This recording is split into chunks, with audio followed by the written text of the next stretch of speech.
प्रणाम प्रणाम नमस्ते।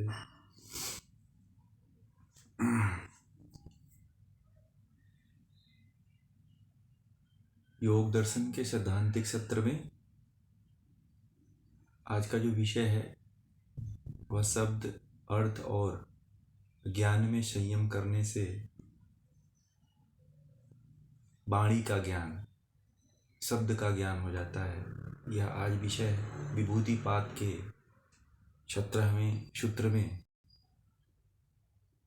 अब धीरे धीरे आपको लगभग सभी विभूतियों के बारे में जानकारी मिलती चली जाएगी कि कौन कौन किस किस तरह की विभूतियाँ प्राप्त होती हैं हमें संयम करने से। धारणा ध्यान समाधि, जब धारणा ध्यान समाधि लगती है तो हमें क्या क्या प्राप्त होता है उसके बारे में आपको इस सूत्र के माध्यम से जानने को मिलेगा। तो हम अपने मुख्य विषय पर आते हैं। 17वां सूत्र पढ़ते हैं। शब्दार्थ प्रत्यया नामित रेत राध्यासात संस्कारत संकरस्त प्रविभाग संयमात सर्वभूत रुत ज्ञानम। इसके शब्दों के अर्थ को जानेंगे कि इसके शब्दों का अर्थ क्या होता है। इतरेतर पहला है शब्द अर्थ प्रत्यया नाम।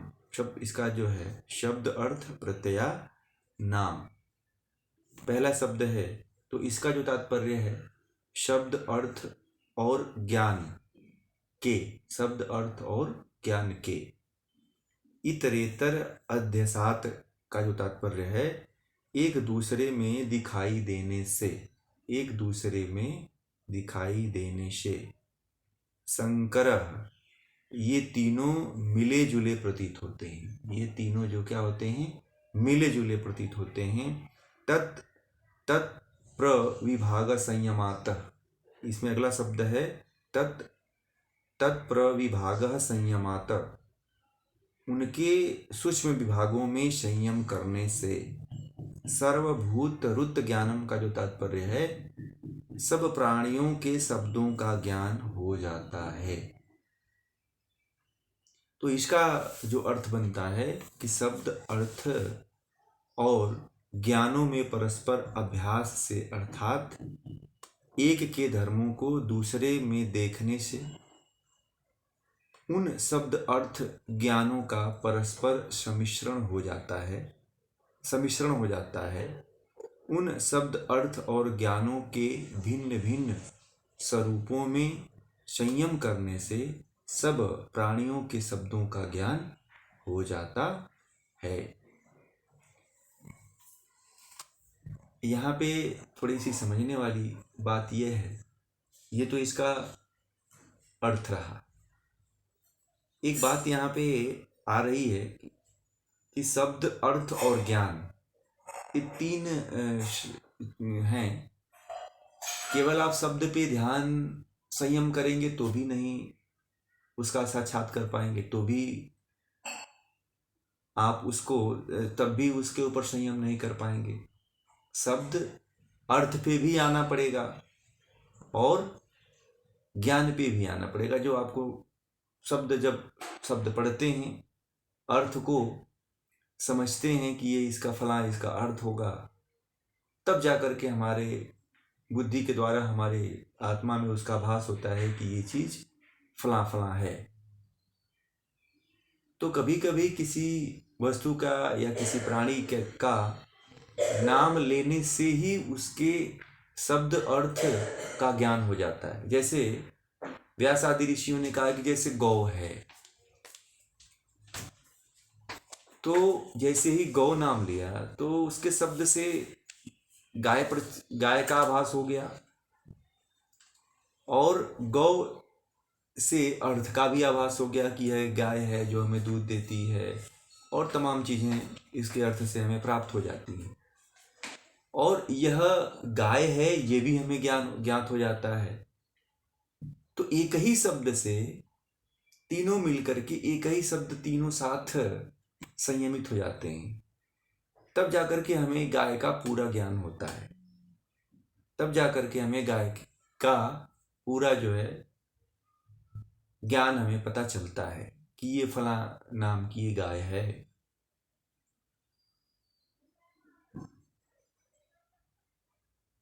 इस तरह से किसी भी पदार्थ को आप जानते हैं, समझते हैं।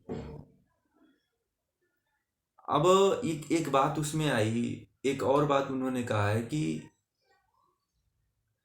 अर्थ में ही कहा है कि एक के धर्म को दूसरे में देखने से उन शब्द अर्थ का एक का जो धर्म होता है, एक का जो धर्म होता है, जो एक का धर्म को दूसरे में देखने से क्या होता है, उन शब्द अर्थ का ज्ञान जो है होता है। धर्म को देखने से उनके शब्द अर्थ का ज्ञान जो है हो जाता है।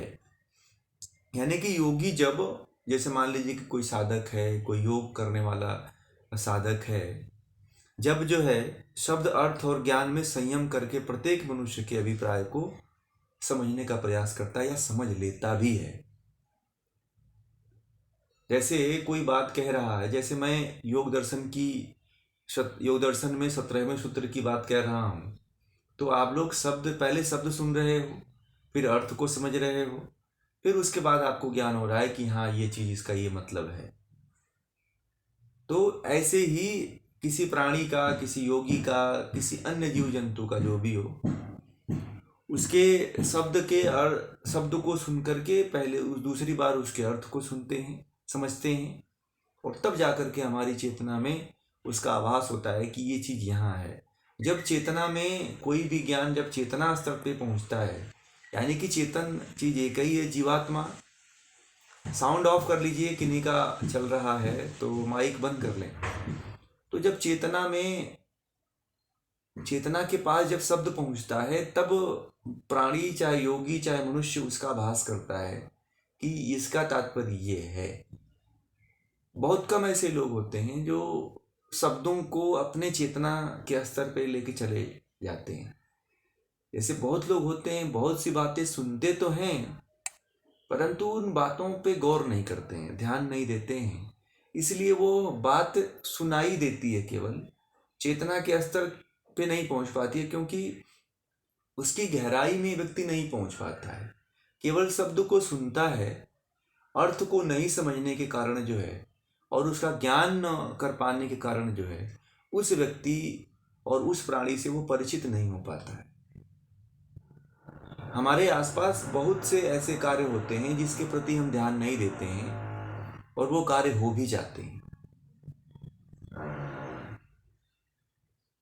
जब तक हम किसी वाणी में, किसी शब्द में संयम नहीं करते हैं, तब तक हमें उस शब्द का ज्ञान नहीं होता है।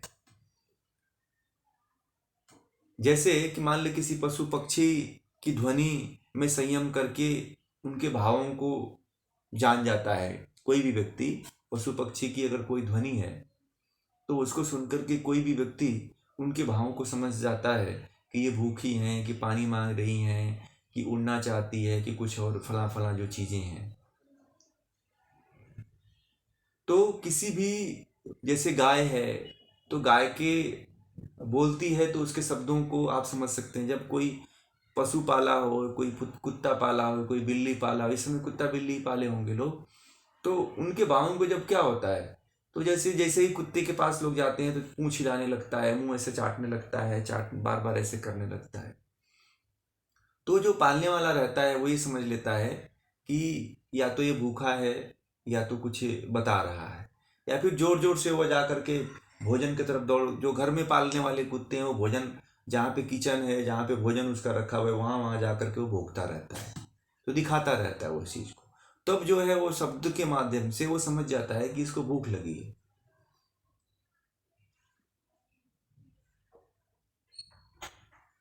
संयम, जब तक आप उस पर बहुत विशेष तरह से उसके अर्थ को, उसके ज्ञान को नहीं समझ करके ध्यान देते हैं, तब तक आप इस चीज़ को नहीं समझ पाएंगे।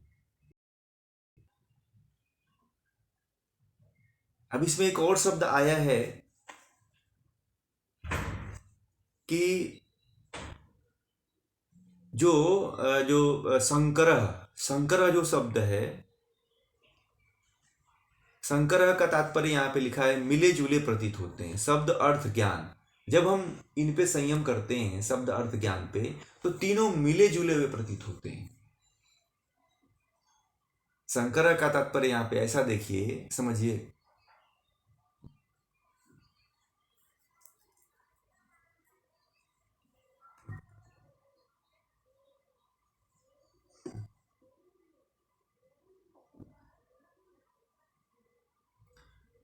तो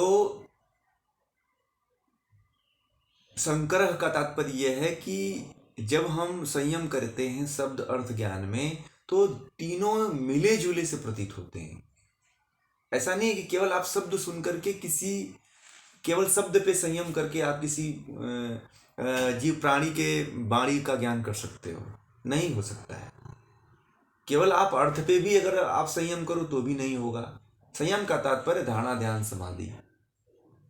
केवल आप ज्ञान पे ही संयम करते हो तो भी नहीं होता है।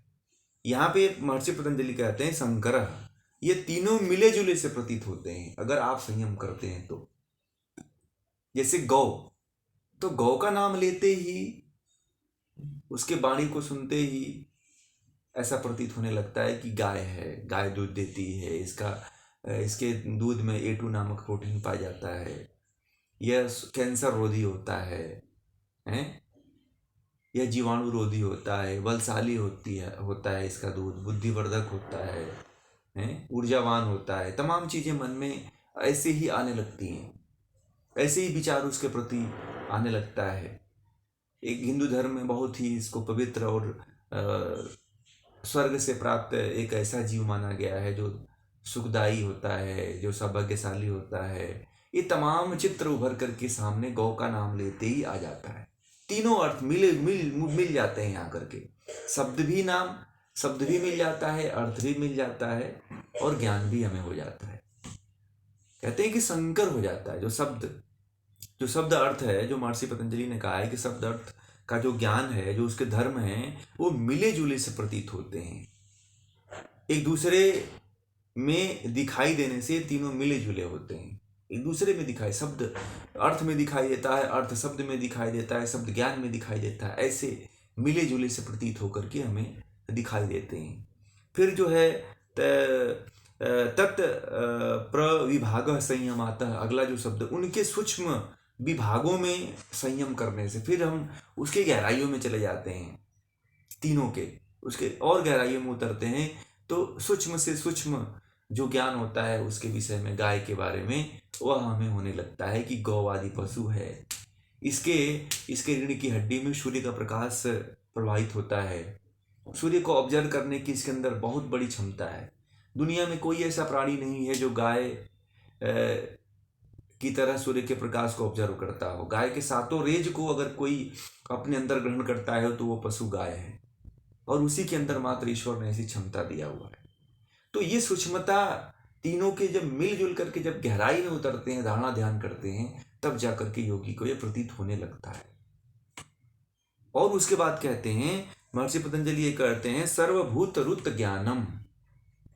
सर्वभूत रुत ज्ञानम एक विशेष प्रकार का, यानी कि सर्वभूत रुत ज्ञानम का तात्पर्य है कि जिन प्राणियों के शब्दों में योगी संयम करता है, उन प्राणियों के शब्दों का भाव समझ जाता है, अन्य प्राणियों के शब्दों का नहीं। जिसमें संयम करता है उसी के भाव को समझ जाता है। जैसे कि गाय में संयम करता है, गौ में, तो गौ का ही जो है गौ के विषय में, गौ की सूक्ष्मता के विषय में उसके भाव को समझ जाता है। भाव से गहरा कुछ नहीं हो सकता है। केवल एक ही प्राणी का करता है, कई प्राणियों का नहीं करता है। अब ये कोई कहे कि कई प्राणियों का एक बार में ही शब्दों का कोई भाव को समझ जाए, तो ये भी असंभव बात है, क्योंकि ध्यान तो एक ही पे होता है ना। 50 प्राणियों पे तो होता नहीं, 50 प्राणियों की आवाज़ों पे तो होता नहीं है।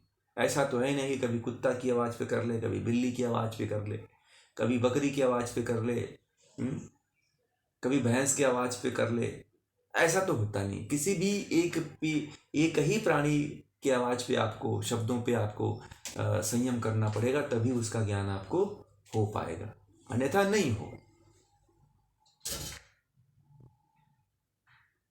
सर्वभूत रुत ज्ञानम यही है कि और दूसरी चीज एक बात और कहा है, सर्वभूत का मतलब कि सब भूतों का, सभी प्राणियों का के शब्दों का वाणी का ज्ञान हो जाता है, यानी कि वह क्या कहना चाहता है।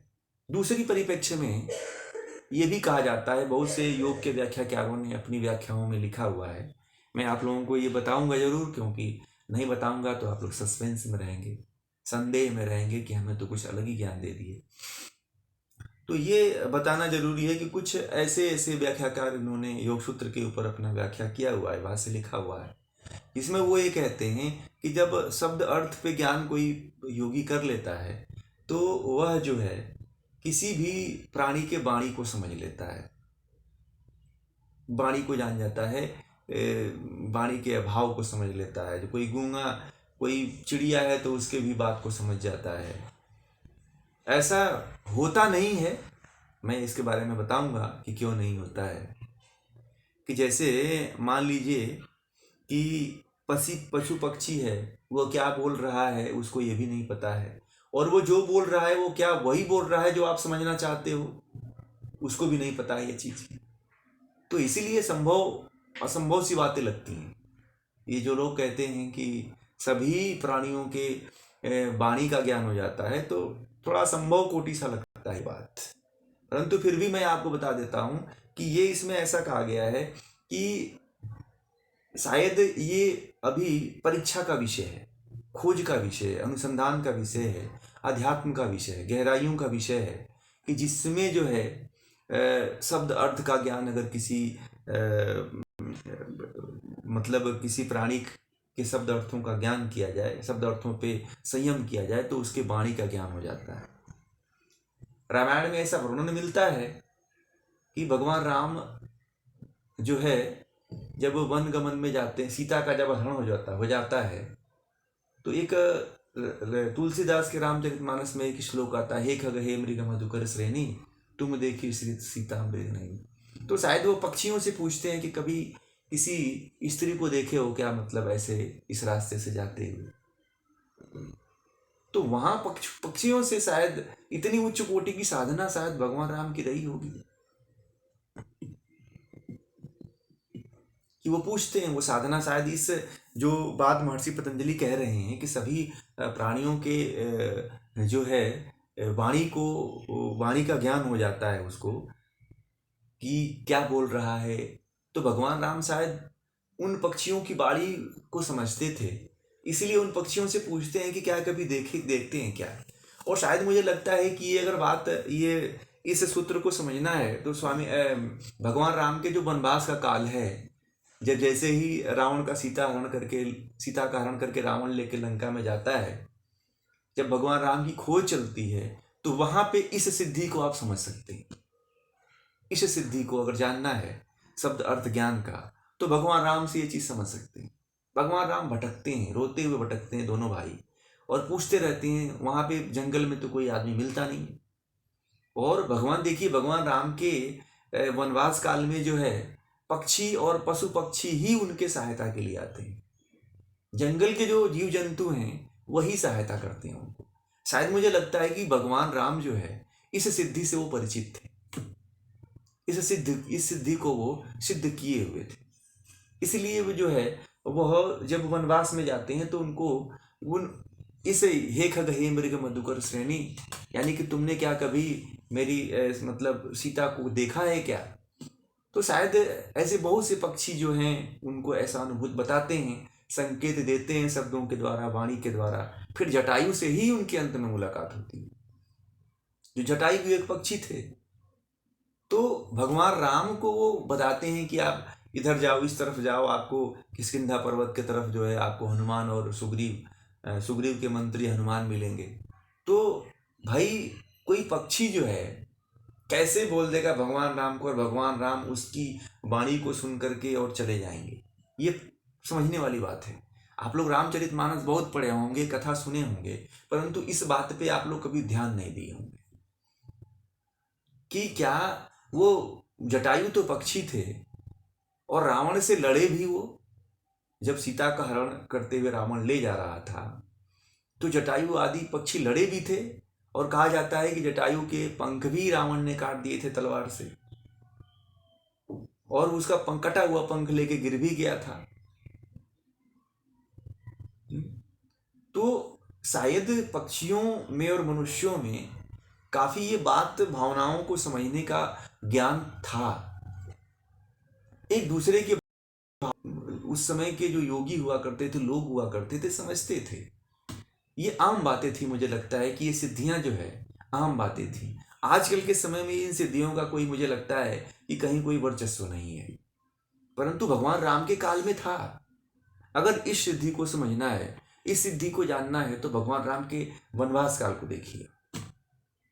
जब भगवान राम के वनवास काल को देखेंगे तो आपको पता चलेगा कि वहां उनके वनवास काल में अधिकांशतः पक्षी ही उनके मार्ग को बताते हैं। भगवान राम को क्या पता कि कौन उठा के लेके गया है? भाई वहां पे तो साक्षी रूप में पक्षी ही थे और कोई जीव जंतु तो थे नहीं।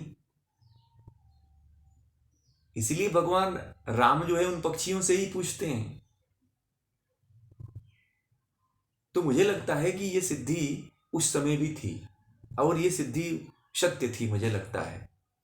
और उस समय शायद मुझे लगता है कि ये सिद्धि काफी प्रचलित रही होगी, शब्द अर्थ ज्ञान का संयम करने का। इसका मतलब कि ये जो महर्षि पतंजलि का योग है वह काफी प्रचलित था, और उसमें प्रचलित जो सिद्धियां थी वो सिद्धियां भी काफी प्रचलित थी।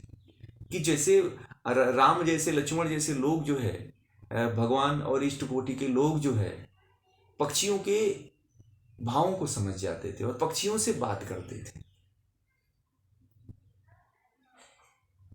पेड़ पौधों से भी वो पूछते थे कि क्या तुमने कभी देखा है।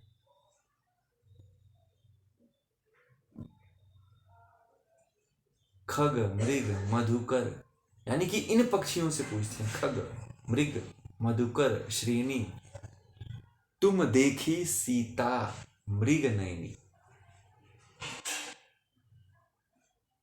यानी कि सीता को क्या तुमने देखा है, ऐसा प्रश्न करते हैं। कभी रामचरितमानस आप लोग पढ़िए।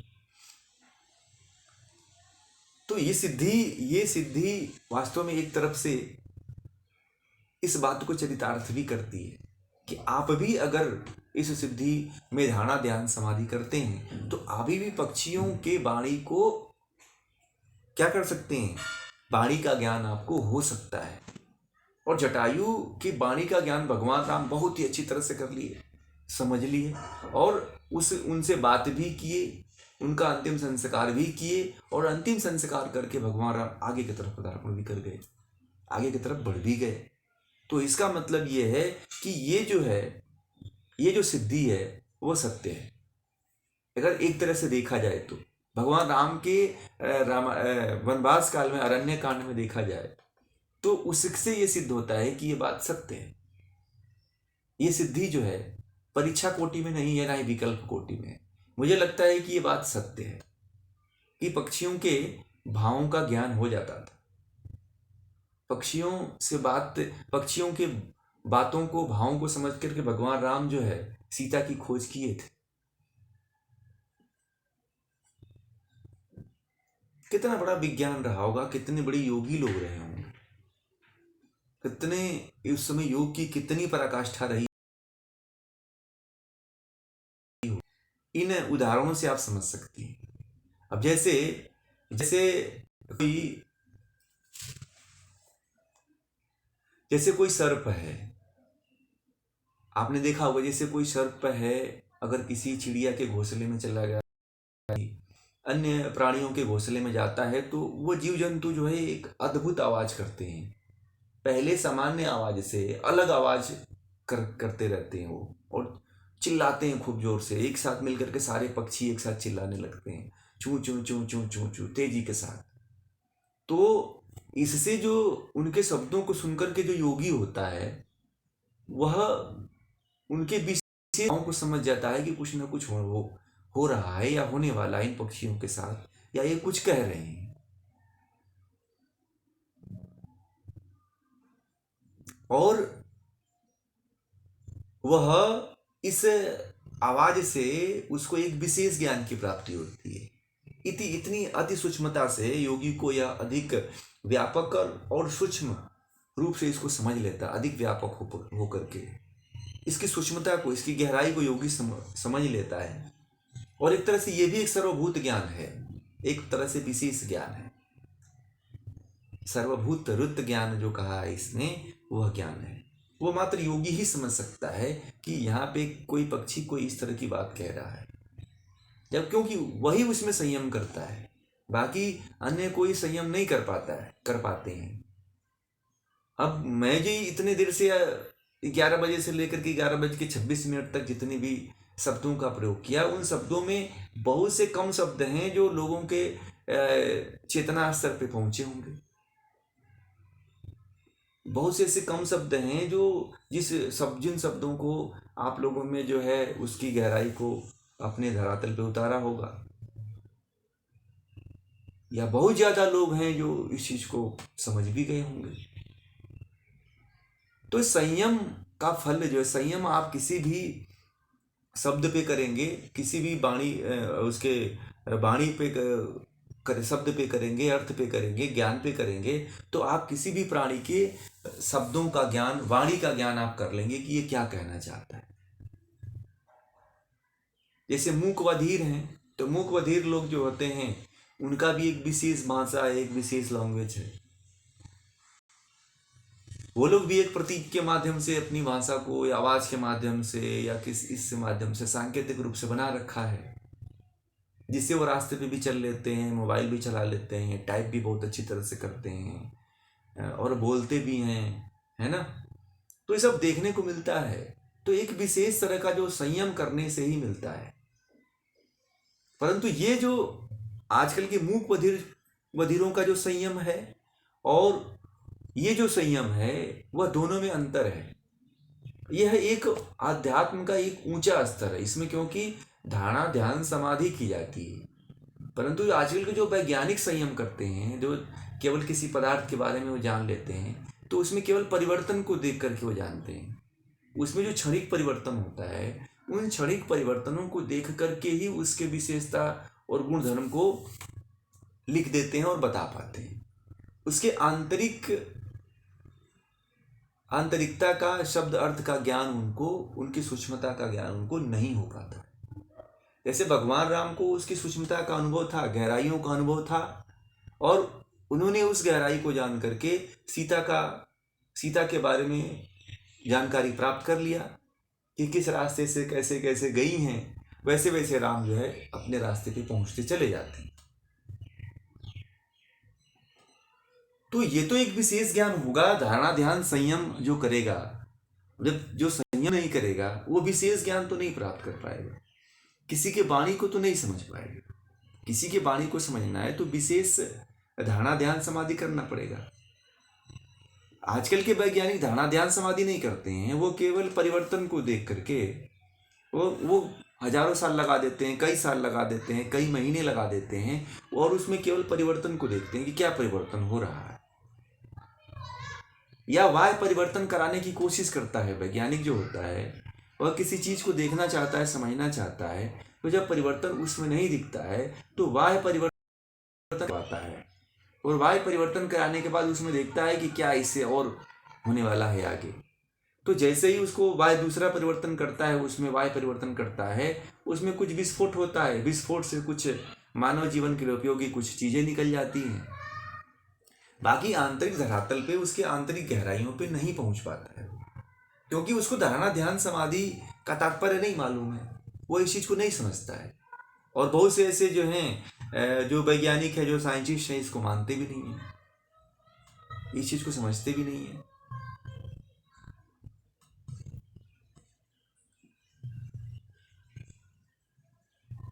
तो ये जो है, आप लोग भी इस शब्द, किसी भी प्राणी के शब्दों का, अर्थों का ज्ञान इन तीनों पे संयम अगर करेंगे तो आपको भी उनके वाणी का जो है ज्ञान हो जाएगा। आप अपने आसपास भी किसी व्यक्ति का या किसी सगे संबंधी के वाणी का ज्ञान आप कर सकते हैं, अगर उन संयम करते हैं, उसके वाणी पे ध्यान देते हैं कि क्या इसका तात्पर्य होगा। तो इस तरह से इस पद्धति है, इसका उपयोग कर करके आप लोग भी प्रयास करें कि यह कैसे सिद्ध होगा। वह जो है आपको अष्टांग योग के माध्यम से बता दी गई है। अब केवल क्रिया करना है आपको, और कर करके उसको प्राप्त करिए। तो आज का जो विषय ये है 17वां सूत्र, वो यहीं पे समाप्त होता है, और कल एक नए